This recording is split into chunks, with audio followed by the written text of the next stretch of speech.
டாஸ்மாக் கடைகளை மூடக்கோரியும் முதலமைச்சர் மு.க. ஸ்டாலினை கண்டித்தும் பாஜகவினர் தமிழகம் முழுவதும் கருப்பு கொடி ஏந்தி ஆர்ப்பாட்டம் நடத்தினர். அந்த வகையில் கரூரில் நடைபெற்ற ஆர்ப்பாட்டத்தில் காவிரி நீரை பெற்றுத்தர வேண்டும், முல்லை பெரியாறு அணை பிரச்சினையை தீர்க்க வேண்டும், கேரளா, கர்நாடகா முதலமைச்சர்களிடம் தொகுதி மறுசீரமைப்பு குறித்து பேசும் முதலமைச்சர் ஸ்டாலின் முல்லை பெரியாறு பிரச்சினை, காவிரி நீர் பிரச்சினை குறித்து பேச வேண்டும் என வலியுறுத்தி கருப்பு கொடி மற்றும் பதாகைகளை கையில் ஏந்தியவாறு திமுக அரசை கண்டித்து கோஷங்கள் எழுப்பினர்.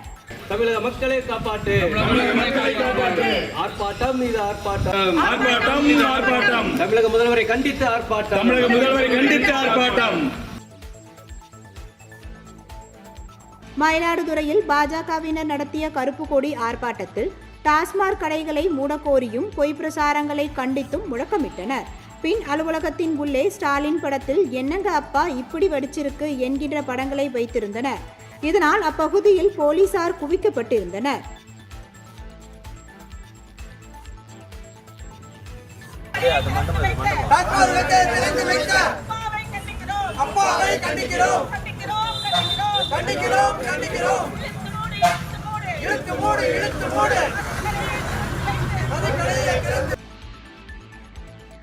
இதேபோல் கன்னியாகுமரி மாவட்டம் நாகர்கோவிலில் பாஜகவினர் கருப்பு கொடி ஏற்றி ஆர்ப்பாட்டம் நடத்தினர்.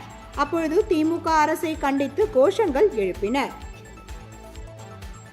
வேண்டாம் வேண்டாம் வேண்டாம் வேண்டாம் வேண்டாம் வேண்டாம் பாரத் மாதா கி, பாரத் மாதா கி, பாரத் மாதா கி.